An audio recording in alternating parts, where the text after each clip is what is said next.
Good evening, everybody, and welcome to the Santa Fe Mountains Landscape Resiliency Project informational webinar. I just want to point out that, thank you, we are recording, as everybody knows. I want to welcome you all to the Santa Fe Mountains Landscape Resiliency Project informational webinar and point out that this will be done in the same style as the Wildfire Wednesdays live series. Wildfire Wednesdays Live is a Facebook Live series. It began offering updates on the Santa Fe National Forest during the Medio fire and continued communicating and doing public participation during the pandemic. And so we're moving into that format and grateful that it's here. My name is Lucy Moore. I will be facilitating the session tonight.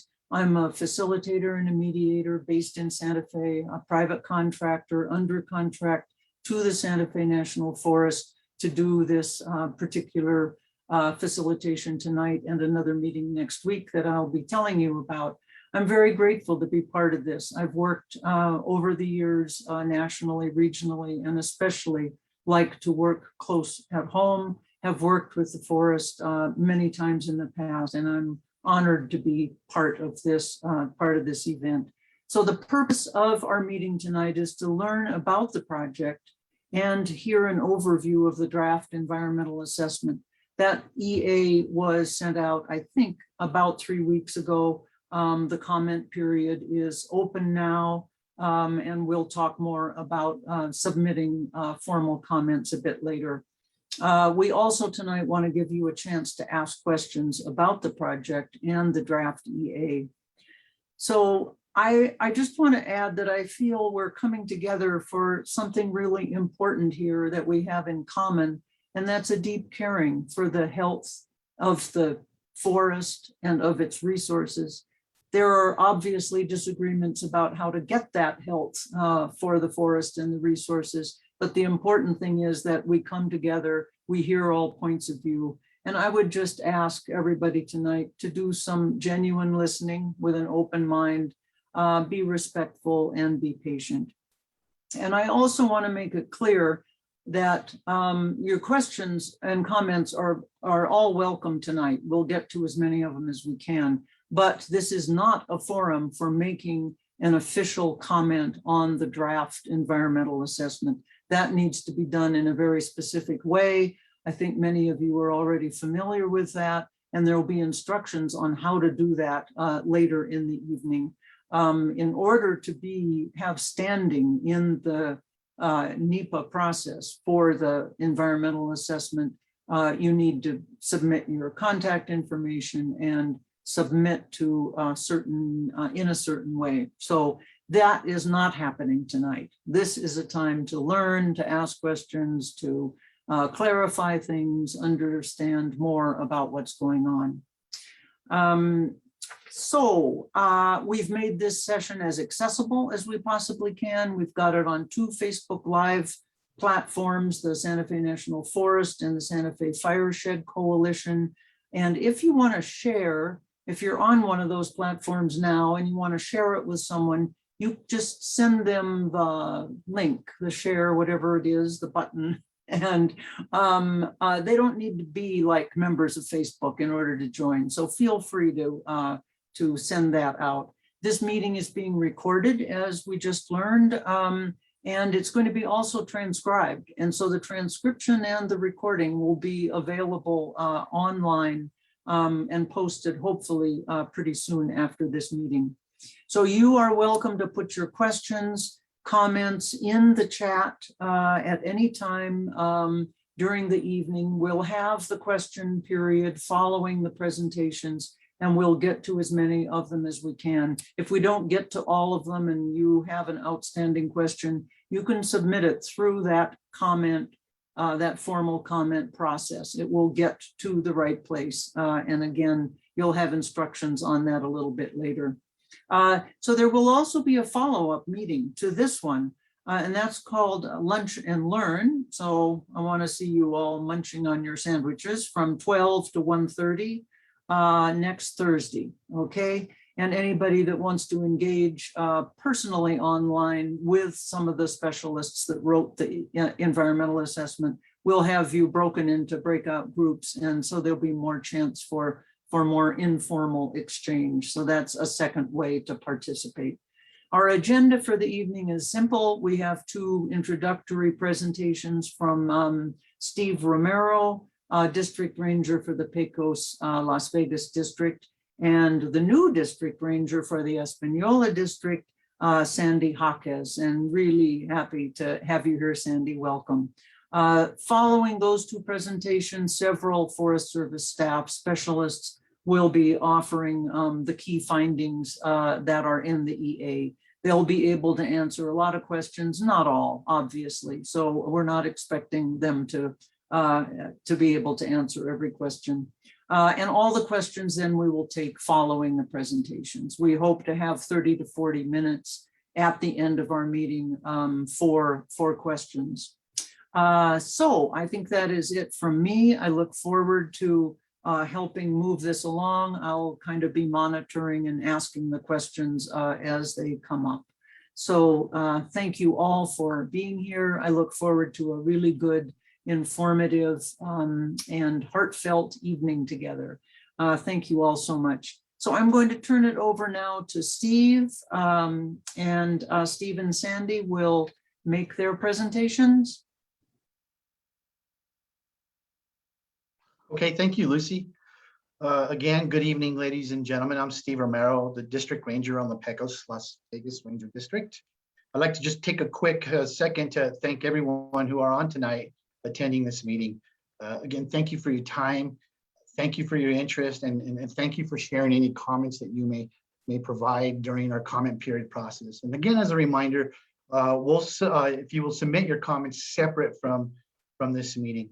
And please note that the public involvement is really important to the forest, and it's a really critical part of the NEPA process. And the whole purpose for tonight's presentation is to provide some background on the project, including things like the purpose and need, project objectives, proposed activities, actions that we plan on doing on the ground, and then to share some of those findings from the environmental assessment that you'll hear from our specialists. And then through your comments, you can help us to either support or question some of these findings. That'll be very helpful. Next slide, please. Or we don't have do we have a slideshow up? Is our slideshow up? Okay. So go ahead and go to the next slide. So to start, I want to share some background information and give you an idea of the overall project timeline. The project has been in the works for a long time now, with development going back to about 2017. And the project was developed in collaboration with many partners at the Greater Santa Fe Fireshed Coalition. And then in 2019, the project went out for public scoping, and we received extensive comments at that time, and thousands of comments actually. And so those scoping comments informed our final proposed action, and then helped us direct the analysis that we've been conducting for the last 2 years now. So now we've released the draft EA to the public here at the end of September, and then we are currently in the middle of the comment period. So once the comment period ends in late October, then we'll review and respond to the comments received and work towards releasing a final EA and draft decision in around January of next year, with a final expected hopefully in March. And of course, that's if it heads in that direction from an EA, environmental assessment standpoint. Now, once we have that signed, we want to implement as soon as possible, because every year we don't treat, we leave our values at risk. So what are these values? Next slide, please. Why are we concerned about forests in the project area, and why is the project important? Well, it's the mountains, they're magical, they provide, they are why we are proud to call Santa Fe home, but the mountains are at risk, and the resources that they provide are also at risk. Dry conifer forests in the project area, like ponderosa pine and mixed conifer, they are fire adapted forests, meaning that historically they've experienced regular low to mixed intensity fires. And we know this from fire range studies that have taken place in the project area, that the fires used to take place every 10 to 15 years. But due to over 130 years of fire exclusion, these forests have become out of balance, and large amounts of fuel have built up, putting many of our values at risk. So there is a need to reintroduce fire as an ecological process to improve our environmental conditions and environmental function. So many values are at risk, again, due to the increasingly high probability of large, high severity fire, and then due to the declining forest conditions as a result of fire suppression. That's kind of what we're finding. So if you look at this slide, there's some values that we've listed, but others include acequias, trails, highways, roads. We've also learned in the last year that we have more Mexican spotted owl habitat than our first projection during our scoping period. So we know that's another very important value at risk.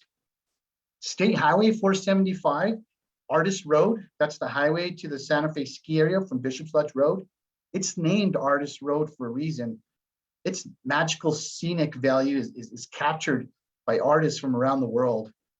I grew up here. I'm from the Tsuki area, the Tsuki village. These mountains are what makes Santa Fe in the area, Santa Fe. Next slide, please. Now, to further illustrate how our forests are out of balance, the graph on the right is showing several stages in mixed conifer frequent fire forests.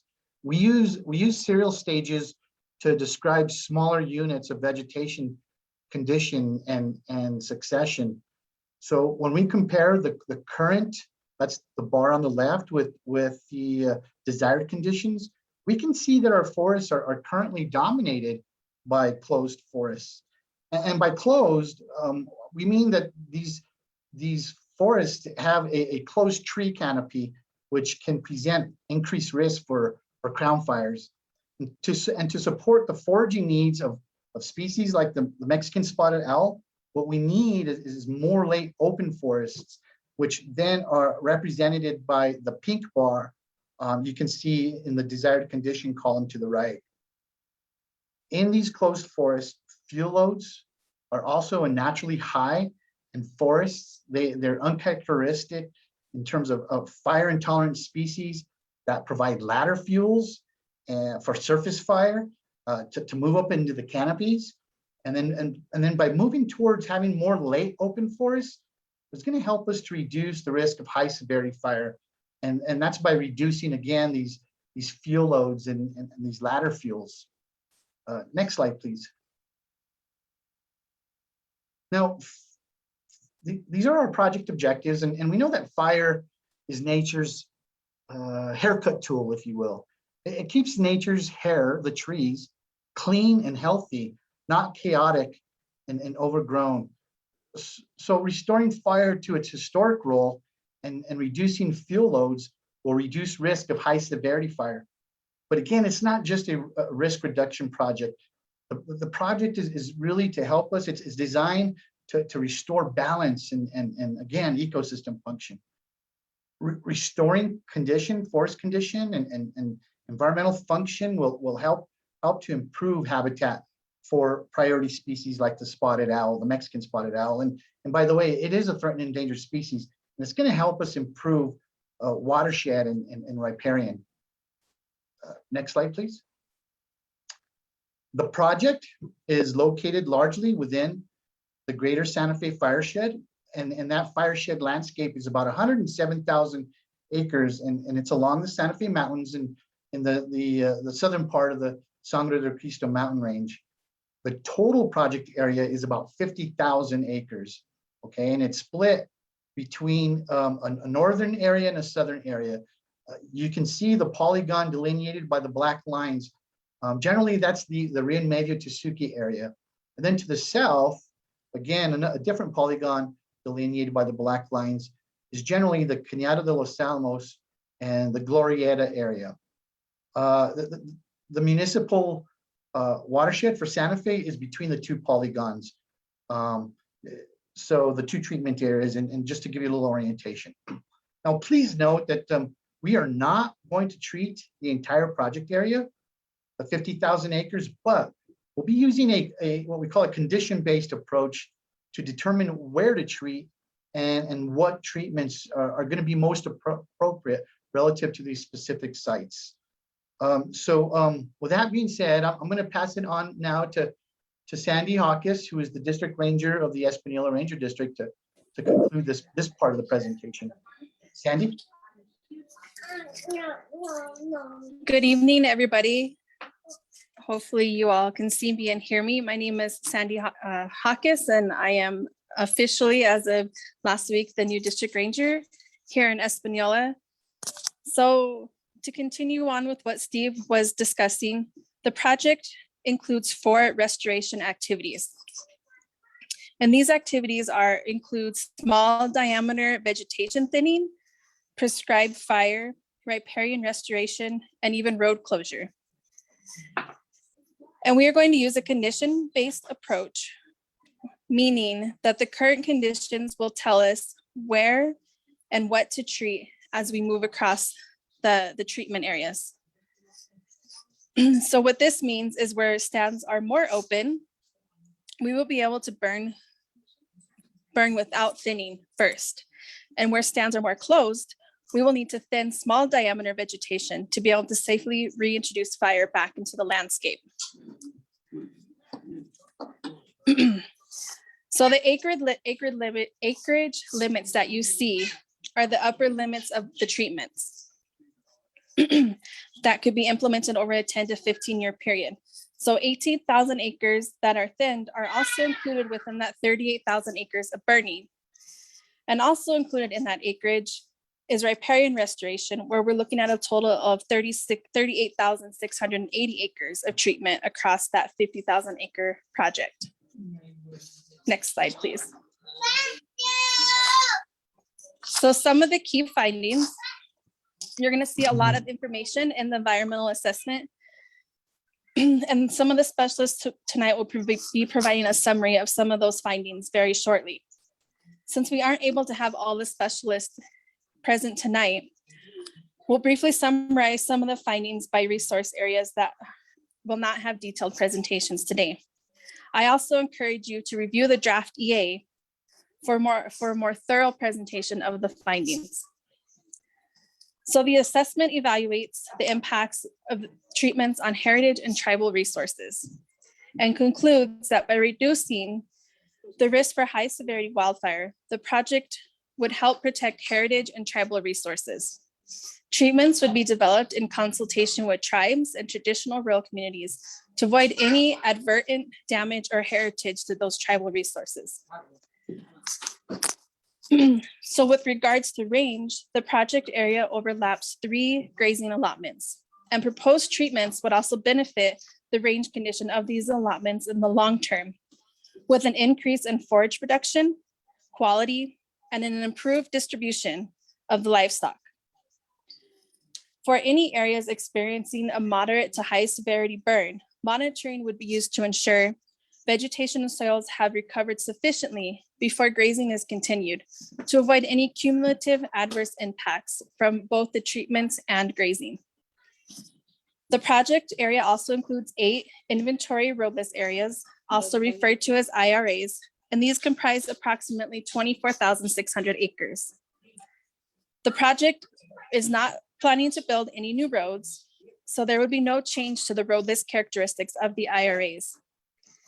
There are multiple values and features of IRAs, and we discuss how some of these are adversely impacted in the short term with treatments, but we conclude that these impacts are generally outweighed by the long-term benefits of reducing the risk of high severity wildfire. For all the other resource areas, project design, best management practices, and mitigation measures will keep the impacts of the project level low. Next slide, please. Oops, I think I switched my slides up. Sorry, guys. All right. So why didn't the Forest Service do an EIS? This is a question we have gotten continuously and quite a bit throughout our process. So let's revisit briefly now that we have the full EA in hand. So we did an EA because we weren't sure if the project would significantly impact the environment or not. We are treating a large area, but due to the nature of these treatments, which is mostly reintroducing fire into frequent fire forest, we didn't really expect to see a significant impact. So per our NEPA process, if the EA were to have demonstrated the potential for a significant impact, then we would go back to the drawing board and in turn prepare an EIS. But we did a full environmental assessment, and so far we have not seen any evidence of a significant impact. Next slide, please. So how can the public learn more and provide more comments? So now that the assessment is complete, we invite the public to review the assessment and see if you agree with our conclusions. The draft EA has been posted on the Forest webpage, and the full assessment was released back on September 13th. We gave the public an additional 13 business days, which is more than a full 2 weeks, to review and digest the environmental assessment prior to the official start of the 30-day comment period. We allowed for this additional advanced review in response to some of the comments we received during scoping. So this is our first meeting that's going to occur during the 30-day comment period. We will continue tonight with some presentations followed by some Q&A. And then next week, we invite you to another meeting, which is going to be more of an open house. And in that meeting, you'll have a little bit more of an opportunity to have some one-on-one discussions with the specialists regarding the draft environmental assessment. So we also invite you to provide official comments online via the webpage. And there is a link on there that will take you directly to where you can submit your comments for the project. You may also provide comments either by mail or hand delivery to myself, Sandra MLRP at the Espanola Ranger District, and we will gladly review those comments as well. So again, the full instructions are available on how to comment on the project webpage, but I ask that you also keep in mind that your comments are not votes on the project. We encourage you to be as specific and substantive as possible with your feedback and make sure it's relevant to the proposed project and the environmental assessment. So thank you for your interest and your involvement in the process, and I will hand it back over to Lucy. Great, thank you, Sandra, so much. And that's quite a beginning for considering you just took on this post. So job well done. And I noticed you were balancing family in the background, and I'm sure you're not the only one dealing with that. We've all got other lives going on, so very much appreciate that, Sandy. We're now going to move on to hearing from the specialists on the different subject areas covered in the EA. And I'm going to let them introduce themselves as their turns come up. I believe I'm not in charge of the slide deck here, but I think is vegetation coming up first. Let me see if I'm lucky enough to have that appear. Yes, great. So Gennaro, would you introduce yourself and tell us a bit about the topic? Yeah, hi, good evening, everyone. Thank you for your attendance. And I just have a few quick slides so we can leave room for questions and conversation. That's the important thing here. So this next two slides are just going to cover the vegetation community section of the EA, which is the draft EA, that is section 3.2. And we can just go to the next slide, please, Alberto. So these were the questions that were addressed in the vegetation analysis, and I'll just go through them and talk about what the outcome was. So we addressed how would the proposed treatments address silvicultural concerns? How would the proposed treatments address forest health? How would the proposed treatments affect upland vegetation? how would the proposed treatments affect old growth, and how would the site-specific amendments to the forest plan affect northern spotted owl and northern goshawk habitat? And I encourage everyone to take a look at the EA and give it a good read. Next slide. So under just a summary of the analysis, under the proposed alternative, up to 18,000 acres would be treated by thinning and or mastication, and up to 38,000 acres would be treated by prescribed fire. Modeling of the proposed action showed long-term improvements relative to the no action alternative in all of the categories considered. And that included basal area, which is a measure of stand density, relative stand density, canopy cover, which hopefully is kind of self-explanatory, just a measure of the overstory canopy, total flame length, looking at what would happen under prescribed fire scenarios, crowning index and torching index, which are both indices that relate to the potential of forests and trees to succumb to torching and or crowning under a fire event, and canopy base height, which is a measure of the distance from the ground to the base of the dominant overstory tree canopy. The models from using the analysis also indicate the proposed treatments would successfully shift the current ratios of seral state development. And those seral states are divided into a few categories, ranging from early succession, early seral, which is a grass forb shrub, to early open and early closed conditions, and then to late more developed stand characteristics such as late open and late closed.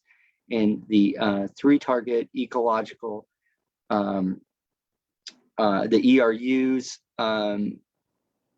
the ecological response unit, I believe is, I'm drawing a blank here. Yeah, ecological response unit towards the desired future conditions. And those are all outlined in the EA. So I just encourage everyone to read through the analysis. And if you have questions, we can try to answer them here. But again, the important thing is to submit them formally so we can provide detailed written response. And that's all I have. Thank you very much. Great. Thank you, Gennaro, very much. So I believe if we go to the next slide, it will be fire and fuels. Terrific. And I know we have Ryan here and Dennis. I think, are you two going to kind of tag team this one? And please introduce yourselves. Thanks. Thank you, Lucy. My name is Ryan Ream. I'm the prescribed fire fuels technician on the east side of the Santa Fe National Forest. And I'm going to talk to you today about the fire and fuel section of the EA and the findings. Jumping right into it, I'm going to be discussing the findings and not the methodology. You can read about that in the EA for time's sake. Most of the areas within the fire regime group 1 and 3, which is low and mixed severity, frequent fire ecosystems. Most of the area has not burned in over 100 years. And from a local fire history study that we reference in the EA, and you can read about that, that's 10 times the maximum fire return interval in the area. And as a result, we have a significant buildup of fuel. Currently, we're looking at approximately 18 to 33 tons per acre.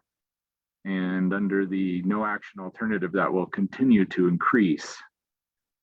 As a result of that fuel loading, we have a pretty significant risk of high severity fire. Our modeling showed that under the current conditions, 60% of the area would experience flame lengths over 4 feet. And looking at your map here and explain it a little bit, the red that you're looking at is flame lengths over 25 feet. The yellow and orange areas are flame lengths 4 feet to 25 feet, and the green is flame lengths 4 feet and under. So you can see we're at a pretty high risk of intense wildfire, and flame lengths over 4 feet are too intense for ground resources to get in there and suppress a fire, which means that you'd have to utilize dozers or aerial retardant to suppress a fire under 90th percentile burning conditions at which this was modeled. So also the findings found that crown fire activity is possible over 74% of the area, either passive or active crown fires, meaning the fires are burning in the crowns. And we experienced that in the project area last year on the Mayvio fire. That's the northern part of the map there above that hole. And we experienced pretty significant crown fire activity coming out of the Rio and Mayvio drainage. Next slide, please. So now moving on to the proposed action, we're looking at reducing the fuels in the ponderosa pine to approximately 3 tons per acre. That's about 110 less than the desired conditions. And in the mixed con, we're looking at reducing the fuels to approximately 16 tons per acre, which is 3 tons more than the desired condition. And that's 3 to 16 tons per acre versus the 18 to 33 tons per acre of the current conditions. So pretty significant reduction. Analyzing the treatments, we modeled for 2 to 5 years post-treatment and 6 to 10 years post-treatment.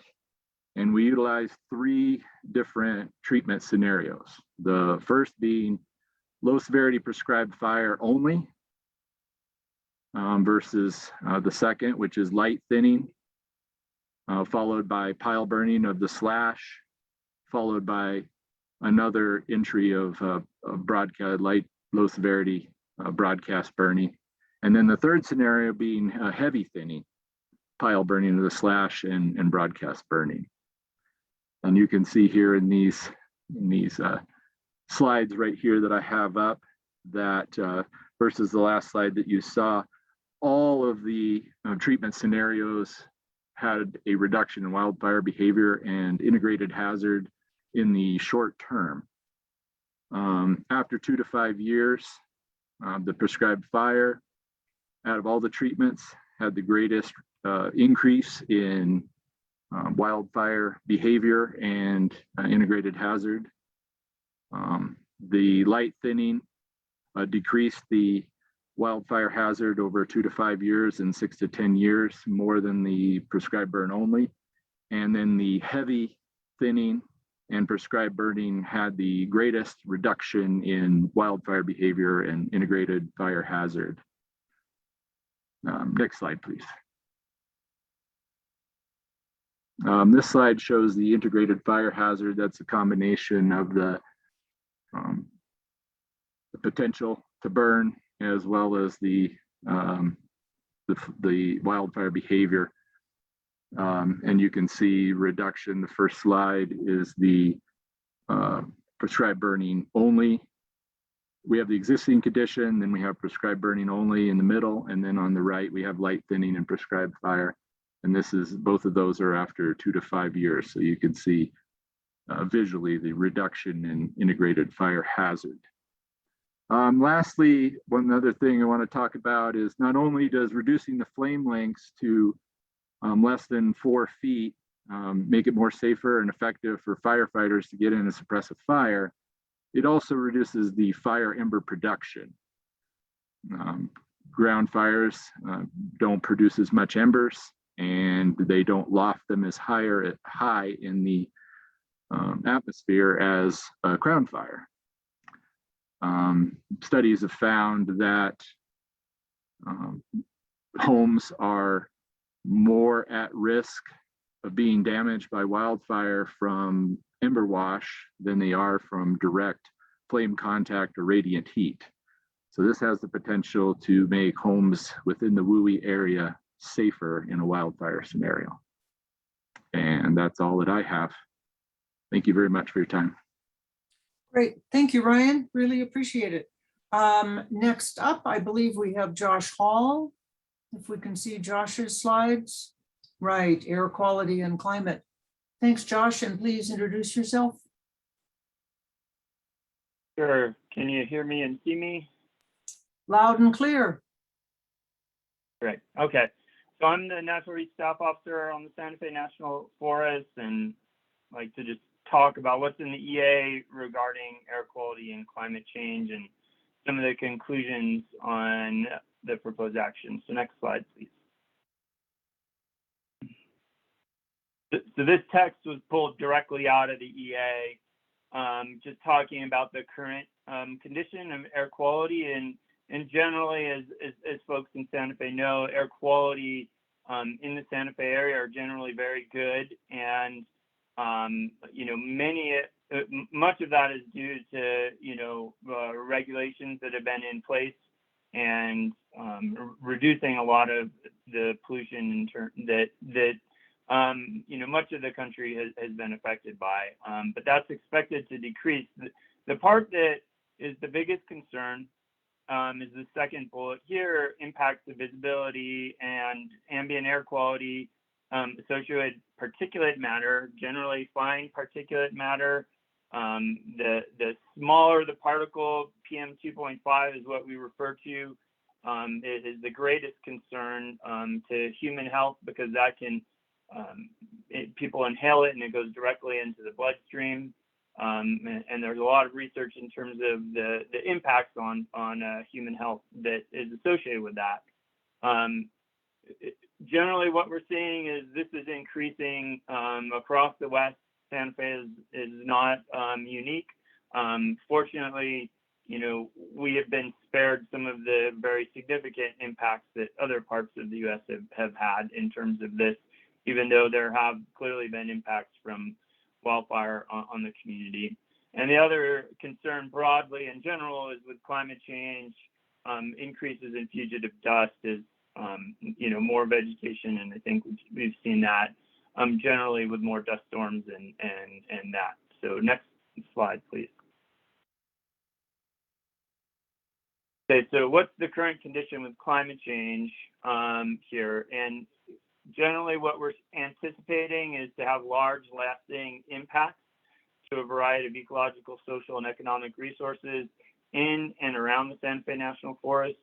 We've already seen increases of temperature over the last several decades, as well as increased nighttime temperatures, and we're expecting that to increase over the next century.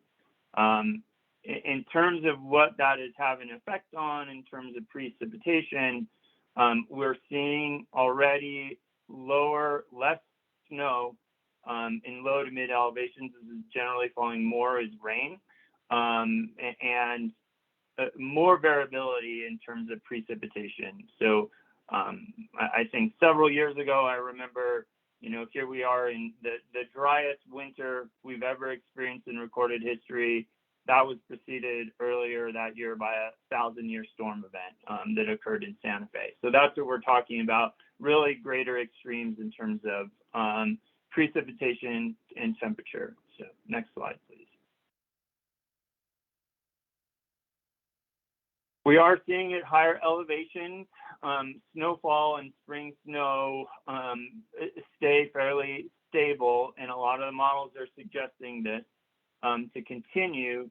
What we are seeing, though, is increased spring runoff, which is affecting kind of hydrograph and hydrology. So more precipitation is occurring earlier, more runoff is occurring earlier in the year than it would in the past, with reduced base flows longer in the year. Changes in temperature, timing of precipitation, again, this idea of earlier peak stream flow rates in streams, higher spring flows, and lower summer flows. So next slide, please. For folks that, like to see graphics and see that differently, the top graphic here shows precipitation in the Santa Fe County historic and the forecasted temperature. So the gray on the earlier part is the last century of precipitation. And then as we go further out into the next century, that's the forecast based on various climate models. And what you can generally see is the forecast expects precipitation to stay fairly steady in our area, but again, we're expecting more rain in mid to low elevations and earlier runoff. The next two slides show the maximum temperature and the minimum temperature over time, and we're already seeing an increase in both of those, and models are showing significant increases over the next century in terms of both, which will have significant impacts potentially on vegetation as well as water. So just a different way of looking at it, but this is what the models are showing. Next slide.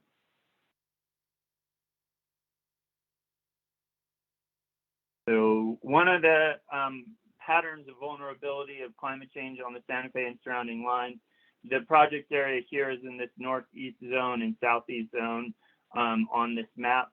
And generally what we see is a lot of moderate vulnerability in the project area in terms of resiliency and resistance to the effects of climate change.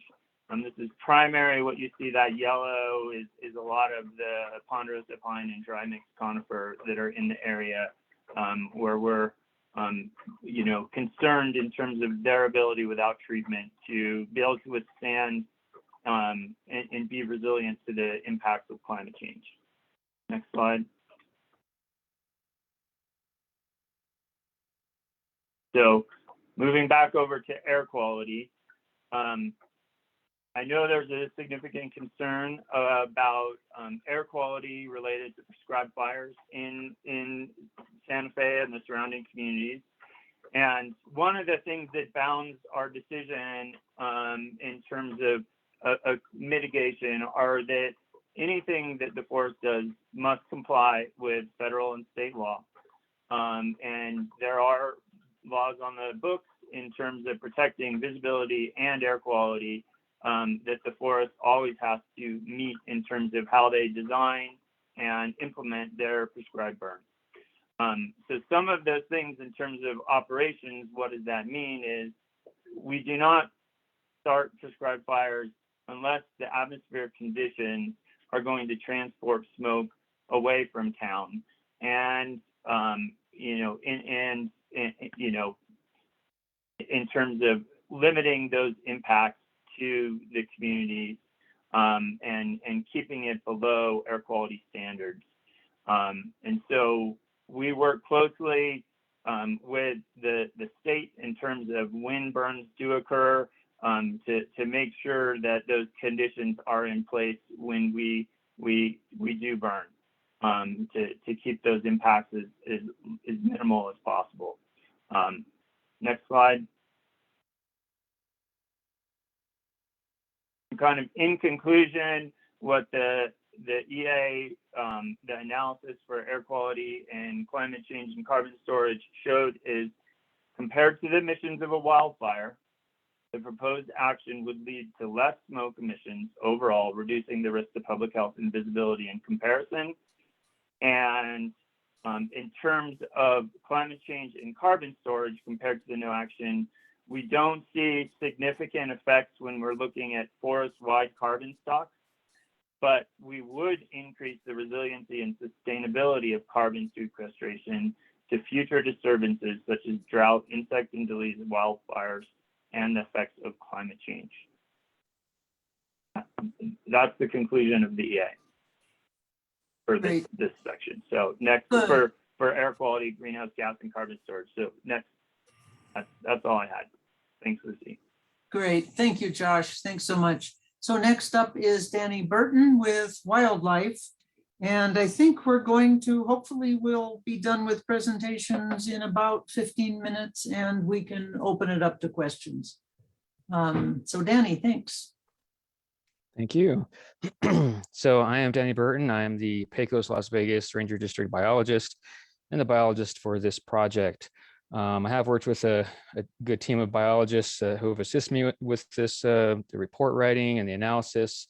And those folks are acknowledged in the reports if you guys are interested in seeing that. So I appreciate their help on all this. So what I'm going to cover today is the biology section, which covers wildlife, fish and aquatics, and plants. That's broken up into two sections that you'll find in the draft EA, the threatened and endangered species section 3.4 and 3.5, the flora and fauna. Next slide, please. So that first section, 3.4, threatened and endangered species, that information comes from the biological assessment, where we look at, again, threatened and endangered species. We only have one threatened and endangered species in this project area, and that's the Mexican spotted owl. You see a photo of it there to the right.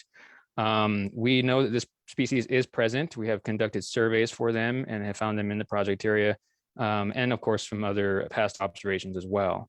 With that, there's various habitats that occur for this species in the project area, including designated critical habitat, protected activity centers, nest roost habitat, foraging, etc. So all those would be managed per the spotted owl's recovery plan. So as we were looking for those habitats, we did a modeling effort that brought in a lot of folks, including Fish and Wildlife Service, our regional office. And the models found the nest roost habitat in the project area. So we could set those aside and make sure that we're managing 4 nest roost habitat for this species, again, per the recovery plan. As such, with all these types of habitats that occur in the area, we developed and modified the proposed action to make sure that we're meeting the desired conditions for spotted owls. Again, their abbreviation is MSO. You'll see that here in the slides for the, per the recovery plan. So then we went through the analysis, which is described in the biological assessment, looked at the effects of the proposed actions, the potential effects to the spotted owl. As such, the conclusion we came to was that there's going to be some short-term negative impacts and also some short-term beneficial impacts, and along with long-term beneficial effects. So with all those considered and combined, the determination is that this project may affect, but is not likely to adversely affect this species or their habitat. With that, what's going to happen, one of our next steps is we'll go to consultation with Fish and Wildlife Service. Starting out during this comment period, we'll have some discussions and then consultation after that. So they'll have an opportunity to chime in and look at our analysis and assessment. Next slide, please. So the rest of the species that we considered are included in 3.5, the flora and fauna, and it's all this list of species here that you can find out about in the biological evaluation. Next slide. So the first group of species we looked at are sensitive species. There's quite a few of them, about 35 species that we looked at, ranging from wildlife, terrestrial species to aquatic species and plants. There's basically the 2 determinations that came out for those. One would be some species received a no impact determination, and largely because they're just not known in the area or don't have habitat. An example would be like the Canada lynx. Then other species received a may impact determination because they may occur in the area, may have habitat in the area, and there may be impacts, both negative and or beneficial. Some of those examples are marten, bats, and some various plants. One specific is the goshawk. It's a sensitive species. You can see to the right. It is also known in the area following surveys. So as such, we are implementing recommendations from the GTR 310, which provides specific recommendations for goshawks. With that considered, there could be the determination for this species specifically is a may impact, because there may be some short-term negative impacts, such as disturbance if they're in the area, but long-term benefits, increases to forage and available habitat. Next slide, please. The next group of species are management indicator species. The 4 that had habitat in this area are mourning dove, pinyon jay, which you can see to the right, hairy woodpecker, and turkey, which that's a track of to the right. This analysis was largely based on looking at their habitat type and their overall population. And so looking at the proposed actions and what could, what may change, it was determined that we're not really going to have a measurable or substantial impact to these species. We may see some benefits for some of them, Overall, we may impact the individuals, but we're not going to result in a downward population trend. Next slide. The next group of species are migratory birds and eagles. So overall, migratory birds are going to see a benefit from these treatments that we're proposing. First off, the treatments, they're going to be protective from potential impacts. At least those impacts will be minimized because we're going to have things like breeding season restrictions for spotted owls. That's also going to help things like songbirds. Then these treatments are going to maintain and increase diversity of the habitats found in this project area. So that's going to be really good for birds, a variety of birds and other species. When it comes to eagles, we really don't anticipate any negative impacts to them. Largely, they could see, if they are present right now, we don't have observations of them in the project area, but if they are present, they may see an increase in forage opportunities, specifically like golden eagles. We have many design features that are developed specifically to protect and improve habitats for migratory birds, including leave islands, creating some openings, avoiding breeding season when possible for our treatments, and many, many more. So with all of that considered, we came to the conclusion for these species that, yes, we may impact them, likely will be localized and temporary impacts, but no downward trends for these species, and again, long-term benefits. Next slide, please. Oh, okay, there we go. So just real quick to talk about the determinations. How they're kind of reached, I'll breathe as fast as I can. Danny, this is we really looked at a whole bunch of things to all coming together to decide how it might impact the species. Yes, you there? Okay, you there? Yeah, you were just breaking up. So I just wanted to let you know we missed a few words back there, but I think you're good to go now. Okay, so I turned off my video. I apologize for that. Sometimes my internet doesn't like when I sway, if that's good. Yeah, there you go. Good. We'll make do with that. That's great. Thanks. Okay, and I'm almost done with my presentation, so hopefully we'll get through it pretty quick. Okay, so yes, we looked at the proposed treatments to, and all these things combined to come to our determinations for all these species. The main things we looked at is the relatively low impacts of the type of treatments we're proposing. We looked at that this is going to be conditions-based, site-specific, so we're not going to be doing these treatments across the whole landscape, and they're going to be just what each site-specific area needs. The desired conditions include diversity, and that's really important for all of our species. And we combine all that with design features and best management practices that will help protect and improve the species. Again, those design features, you can read about them in the draft EA. They're in the appendices. Those in the BMPs, the best management practices, those are integrated as part of the proposed action. Again, to minimize potential negative impacts, but also increase the potential for positive impacts. So I listed some examples there, for a couple real quick, or like maintaining large snags and down logs. You can see the little squirrel sticking its head out of the tree there. Snags are important for those species like that. Watching out to try and prevent weed spread. There's a picture of a weed there in the middle. And then just being not harassing wildlife in general, such as like our friends snakes down there, so they can keep doing their job. So anyways, overall, we're going to have short-term impacts, maybe some displacement temporarily and localized. But really the one thing that is really going to help these species out is those long-term benefits, which includes diversity, reduced risk of large, high severity wildfires, which could potentially render their habitats unsuitable. So next slide. And this is my last slide. So a quick note on surveys and implementation. Part of what we also consider is that we're not, like other people mentioned, we're not doing treatments all at once. We're going to break this up into numerous treatments, divide over the landscape and over many years. And so that helps the species. They can, if there's a slight disturbance to them, they can move to a neighboring area and still be able to do the stuff that they need to do for their life history. We'll continue to do surveys for MSO, for spotted owls, for no-go, which is northern goshawk, Those would be a phased approach as we look for those species prior to each of these treatments in each of these units. Then from those observations, we'll determine what type of protections they may need or what kind of treatments may be necessary.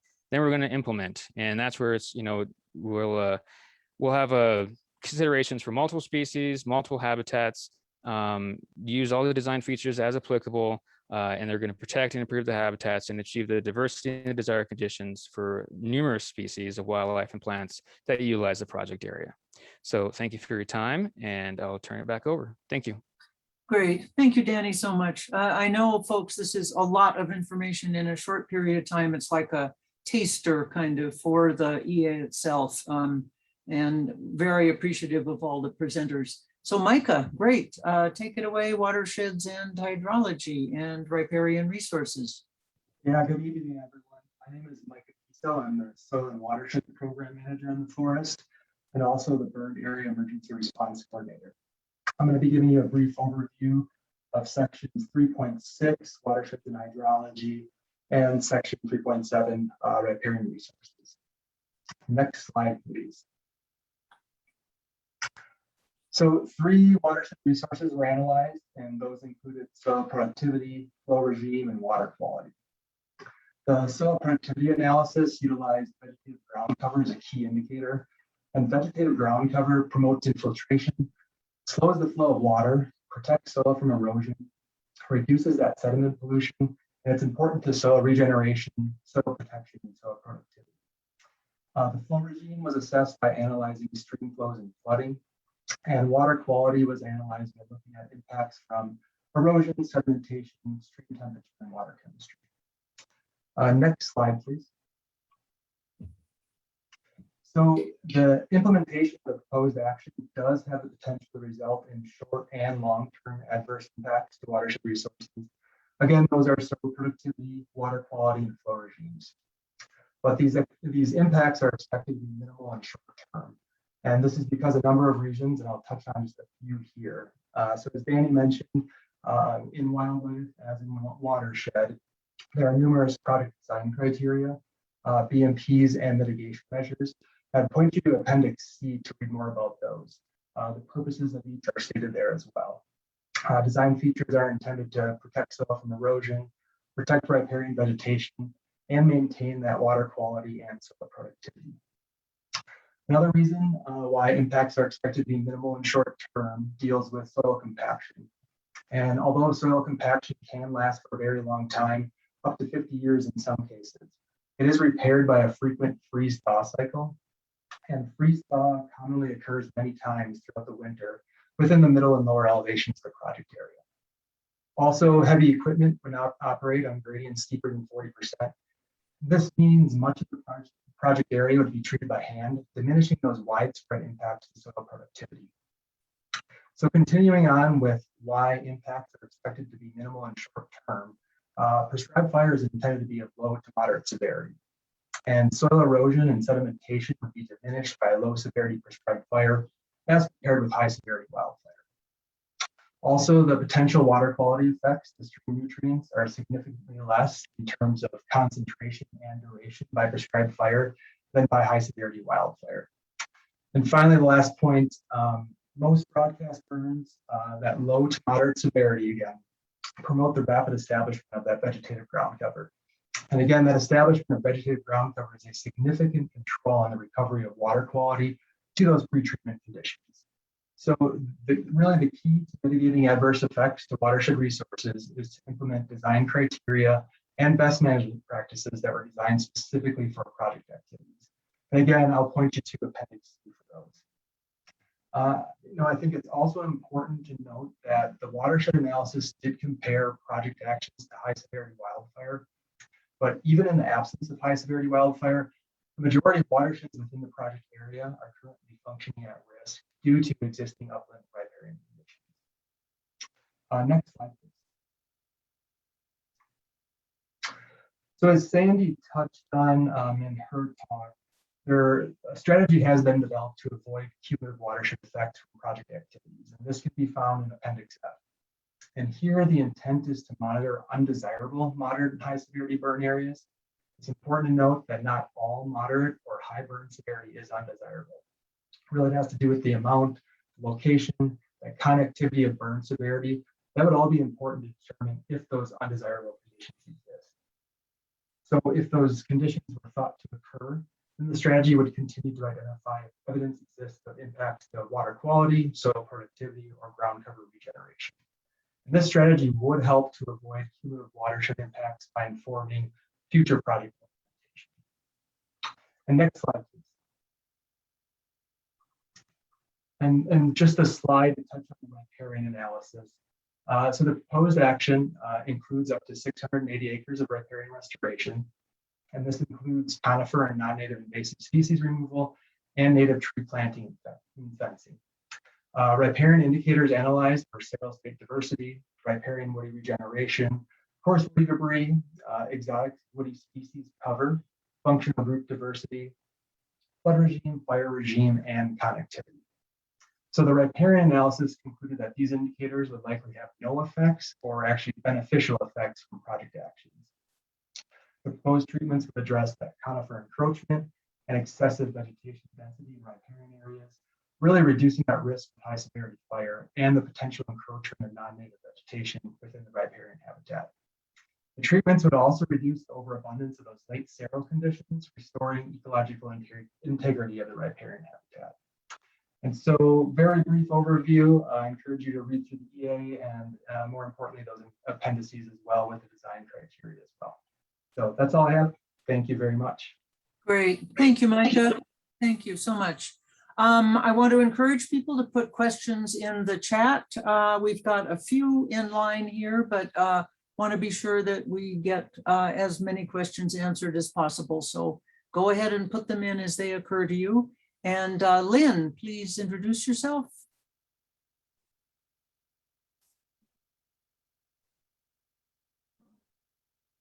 Hi there, I'm Lynn Bjorklund, and I am the recreation team lead for the Espanola Coyote District Zone. And I'm going to cover recreation and scenery in this briefing, since they are connected, and also because our scenery specialist wasn't available this evening.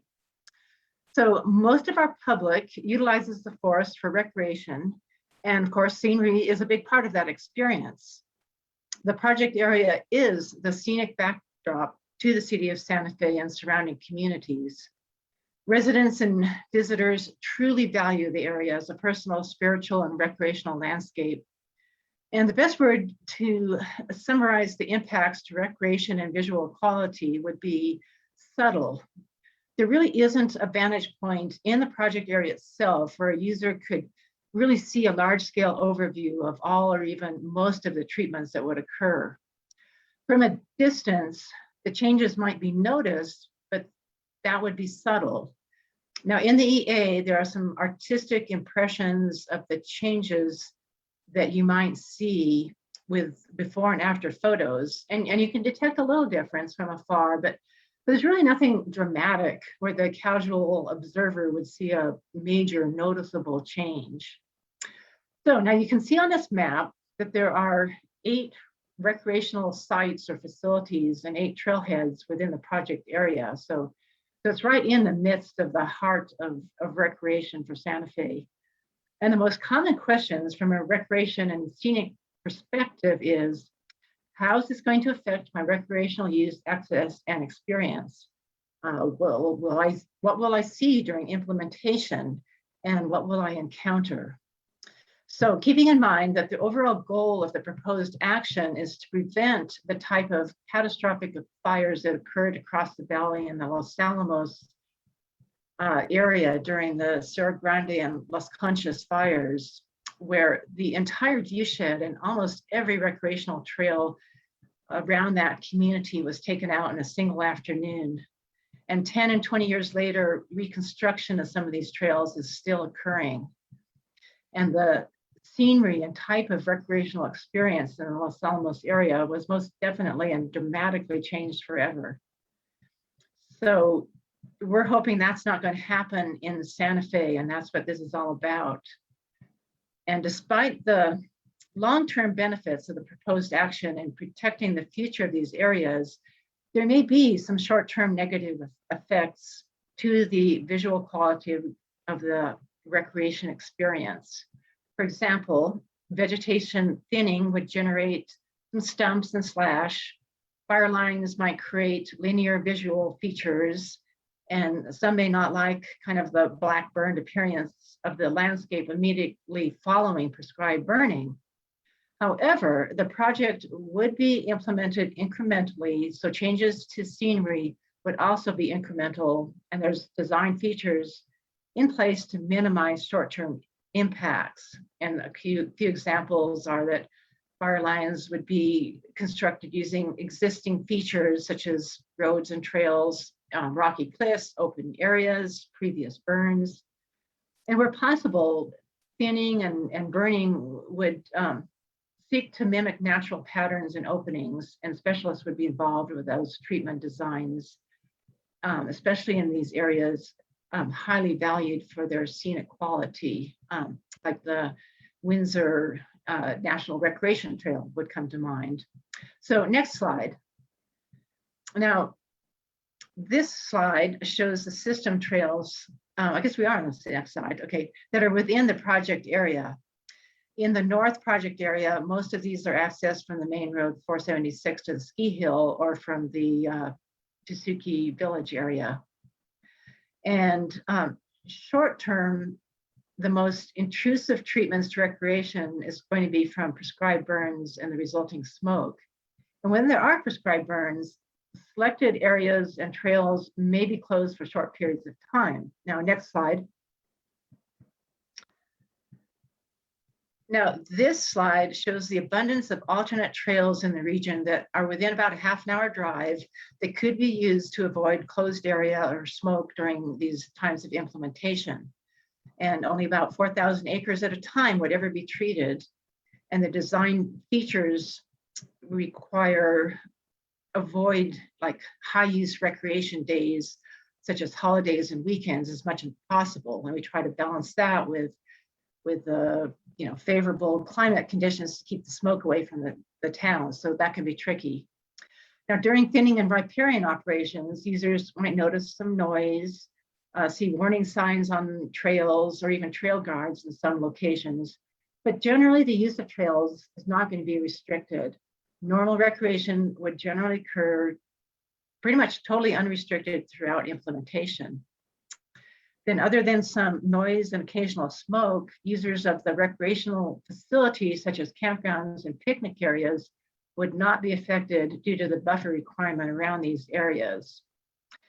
And the only access road that would be affected is that 1.5 miles on the south side of the project, Forest Road 79 near Arroyo Hondo, and that's going to be closed to the public during implementation, which would require all the users to park at the actual trailhead rather than continue driving up this really rough road, which many prefer to hike anyway. Next slide. Now, this is a picture of the Viejo Trail that was consumed with a high intensity fire on that north end of the project area during last year's Medio fire. It is a good example of what, actually that isn't it. The previous slide is the Medio fire, I think. Whoops, is it the next slide? They may have gotten out of order a little bit. There it is. That's the Viejo Trail that was consumed during last year's Medio fire. And being a good example of what we want to avoid. After the rains, the erosion, and all those trees falling over, this section of trail, it's been completely erased. If you went there, it's not there anymore. The scenery, recreation experience, and access has been most definitely and dramatically affected here. Now that slide, which might be the one before, is a picture of a good prescribed burn where most of the trees survive and the ground debris is cleaned up to provide a more open, diverse, and resilient forest. These changes would likely be perceived by most as an improved aesthetic change. A healthier and more open forest would also offer more dispersed recreation opportunities like hunting, hiking, and wildlife viewing. And that's my summary of recreation and scenery. Thanks. Wonderful. Thank you, Lynn, so much. And thank you to all the presenters. That was a big ask to condense so much material into these short sound bites. So I want to remind everybody on Facebook that's watching that we're pulling comments. If you make a comment on Facebook, it will come into this Zoom room where the presenters are, and I will pose those questions to the presenters. So don't hesitate, folks on Facebook, to put in a comment. It will get here. And I do have a couple here. I've got a question. I think it would be for Gennaro. We've seen bark beetles and other insects take their toll on our forests. Will this project help or hurt the forest on that front? Yeah, something a lot of us are worried about, the return of the bark beetle. Gennaro? Hi, everyone. Yeah, great question. So as I mentioned in the PowerPoint, we did look at the impacts on forest health, which is kind of a generic term for not just bark beetles, but all, forest insect, disease and pests. So that could include things like mistletoe or other disturbance agents like the Janet's looper that we experienced a few years ago up there in the ski basin. So in general, with bark beetles, their ecology is oriented towards, they feed in the phloem of trees, so they prefer larger diameter trees, and they prefer a lot of them. And what I mean by that, they prefer dense stands with large diameter trees. And so what we anticipate from the small diameter thinning is that we'd be giving more room and less stress on the larger overstory. And so hopefully it would have a positive impact. But these are stochastic events that are mainly drought driven and stand conditions. So we can't control drought, but we can affect the conditions of the forest. So hopefully that helps. Great. Thank you so much. Good question. And yeah, please look at that section of the EA. We did address that question about forest health. Great. I think this one would go to Josh.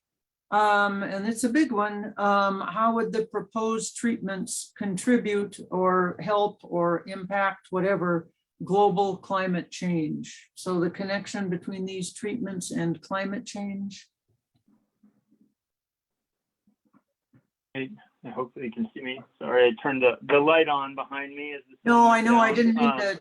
I'm taking you guys by surprise. I know. That's fine. You look good. All right, I just don't want to blind anyone.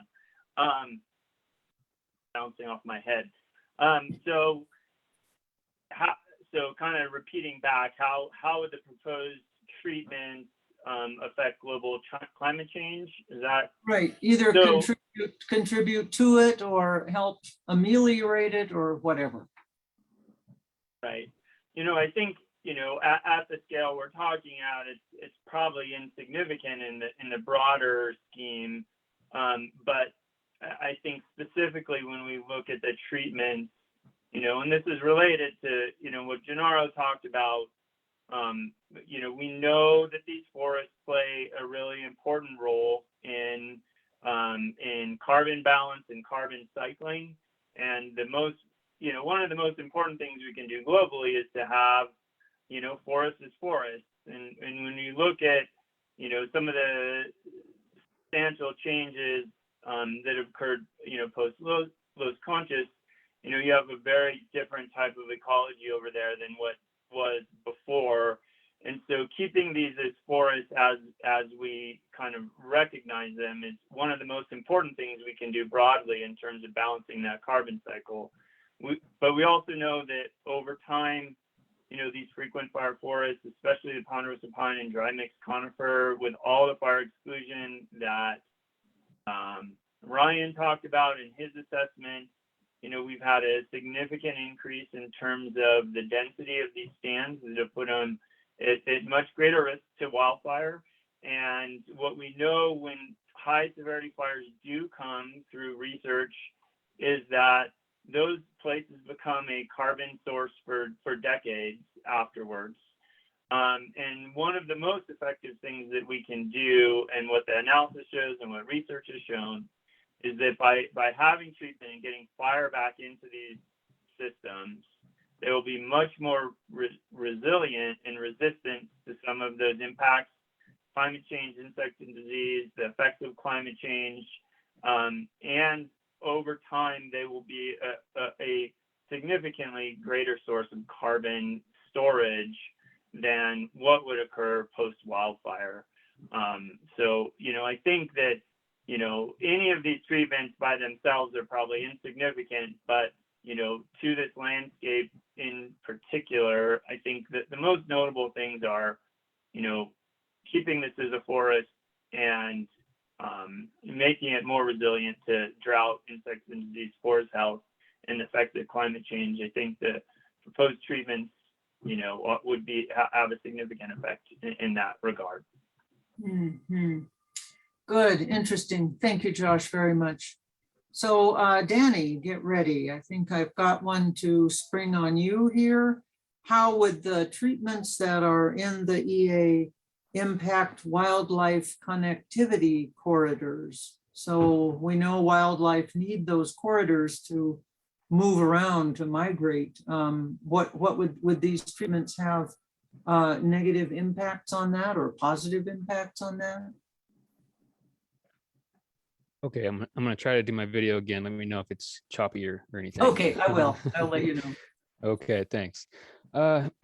Yeah, so with connectivity corridors for wildlife, this is a pretty big landscape here, and so definitely we get wildlife moving to and from.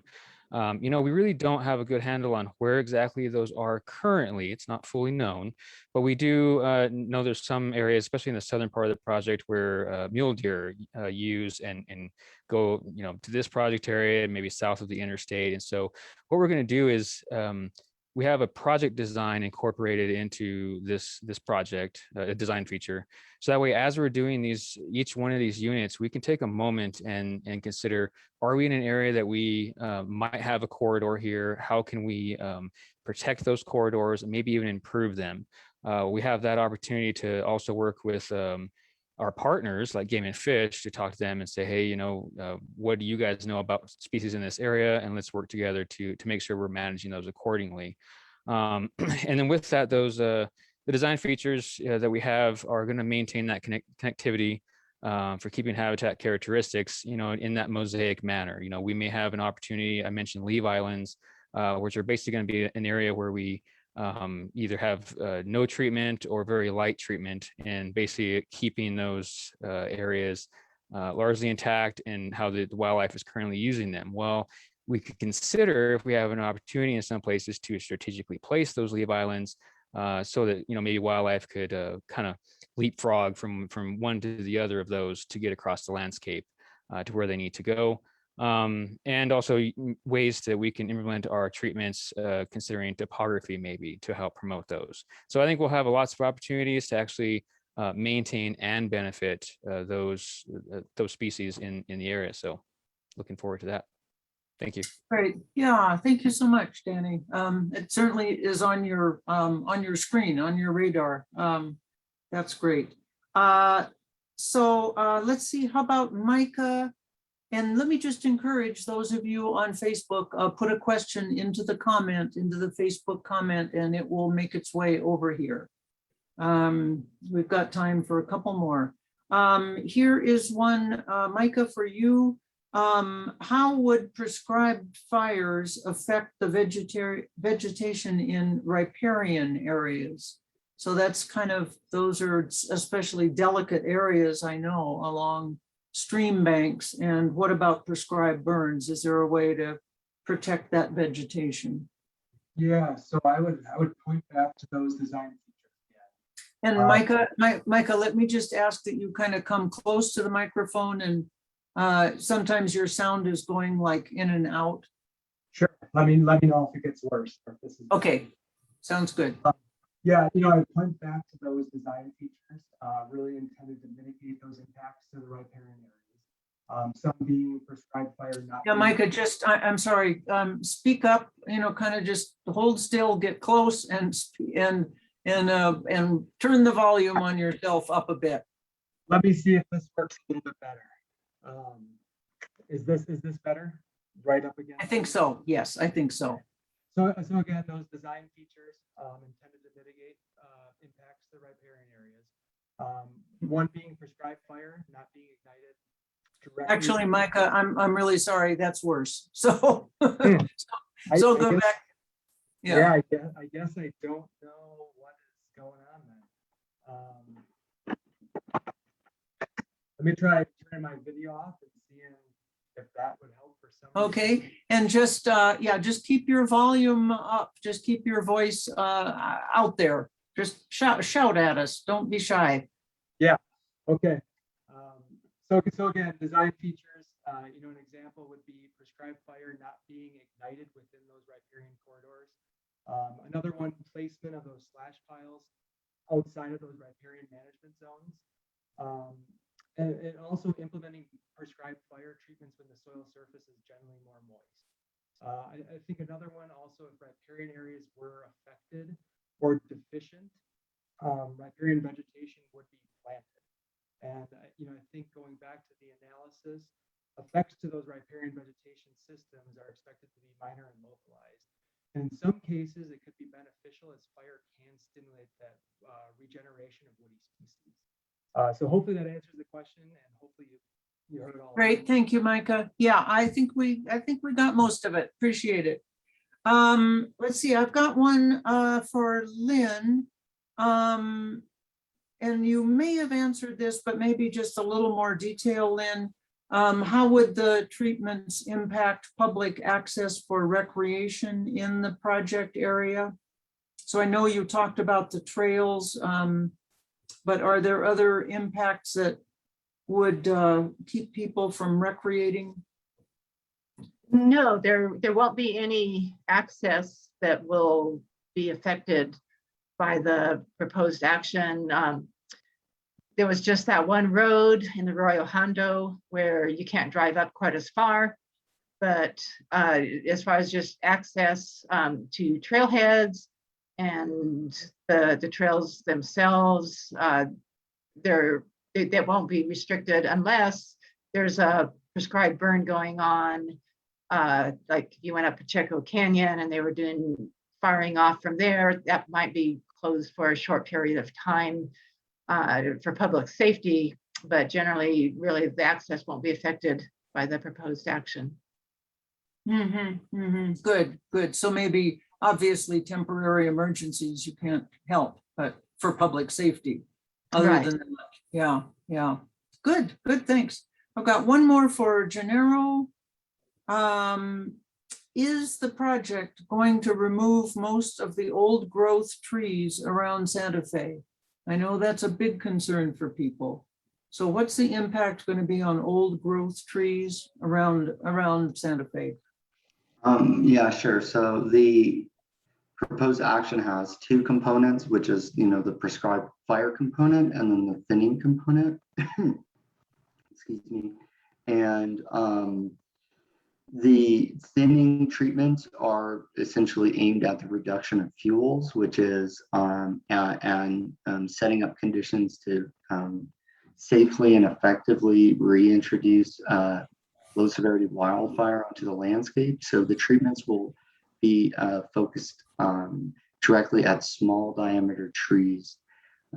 Also, per the forest plan, we have old growth standards, and we did analyze for our required set aside of acres for old growth. The other thing I would add on to that is the recovery nest roost habitat that Danny mentioned in his little briefing there. And the nest roost habitats, forested nest roost habitats for Mexican spotted owl, those are very good analogs to old growth characteristics, you know, large trees, denser old forest, and that's been modeled and mapped for the project area as well. So we've definitely taken that into consideration. And again, it's there in the document. So thanks. Great, great. Thanks very much. One more, and then I think we will wrap it up. We've got a songbird lover, Danny. What are some proposed actions or design features that would protect songbird habitats or improve those habitats? Anything aimed particularly at them? That's for Danny. Danny, There you're we on go. mute. There you Okay. go. Got to hit the right buttons. Right. Okay. Yes, for songbirds, yeah, that's something that we looked a lot at. Migratory birds, trying to protect those species and improve their habitats where we can. And so, one I mentioned was those leaf islands as a design feature worked out into the proposed action. That's going to really give some songbirds that want more of a dense type setting an opportunity to use those areas. But then also the proposed actions we have where we're thinning and maybe opening up some areas. Those more open stands are really going to help with grasses and forbs. More light gets to the understory. You see a really good flush after these type of treatments, including prescribed burning of wildflowers and grasses. And of course, that gives songbirds an opportunity to go in there and eat the seeds, that sort of thing. And so that really increases the potential habitat for those species. And again, it keeps a variety of species, a diversity of species for multiple types of songbirds, depending on what they want. Another design feature we have that we incorporate into the project is maintaining at least 15% of our mast producing pinon and juniper, mast producing being the ones that are producing seed and berries. Those are very important to wildlife species, like, for example, our pinon jays. And so areas that we have pinon and juniper habitat, we're going to make sure that we're maintaining adequate amounts of that for pinon jays and other species that use that type of habitat to continue to have those food sources and also areas to nest in, that sort of thing. And I could go on and on about a lot of the other design features that we have that protect and improve those habitats, but I encourage you to go into the EA, the draft EA, and those design features and the appendices and really read through them, as there's quite a few more that are really aimed to protect these species and improve their habitats. So hopefully that answered the That's question. great. And Yeah, that's thank you. great, Danny. Yeah, makes me want to open that document right up. Appreciate it. So we are drawing to a close here. I wanted to just read one comment from Facebook. This person says we own an inholding just over the county line in San Miguel. I am totally in favor of any project. We have spent the past 10 years doing manual thinning, and the health of our forest and the wildlife have improved tenfold with the work that we have done. And one late question coming in, will traditional use communities be able to access, collect the fuel wood from the thinned project areas to use as firewood to heat their homes? Excellent question, relevant to so many people in this area. I'm not sure who might answer that. Maybe Steve, would you be the one to field that question and maybe take us into a closing? Sure, I can do both. Thank you. Yeah, that's a very good question regarding firewood collection. So yes, wherever there's an opportunity to harvest any of the slash or the debris that we create from the treatments, we will open that up under our permit system to allow folks to go and collect or harvest whatever firewood where there may be an opportunity. But keep in mind that generally speaking, for the project area, the country or the topography is very difficult to get into. So there may not be a whole lot of opportunities for firewood collection, but wherever there is, where we can get to it, we will open it up for firewood collection. So yes, we will try our best to do that. With that being said, I do, again, want to thank everybody who was on tonight. Obviously, you're here because you care, and we thank you for that, because we need your help with this process. Whatever feedback or input you can provide us relative to the EA, again, please do so. I believe, and the last day for the comment period is October 29th.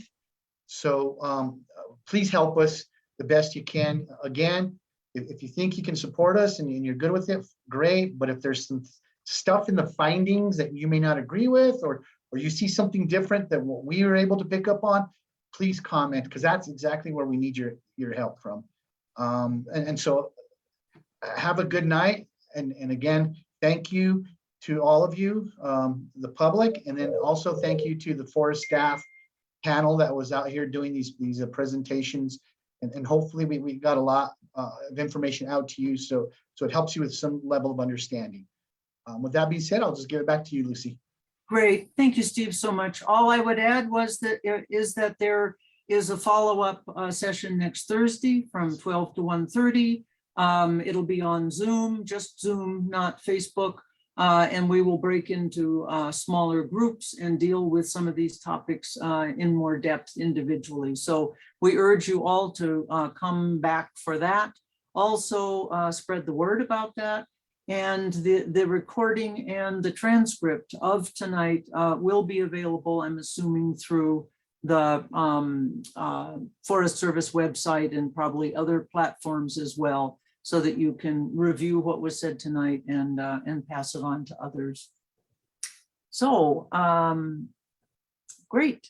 With that, I think we will draw the meeting to a close. 1 minute past 7:30. Thank you all for being here. I appreciate it very much. Bye-bye.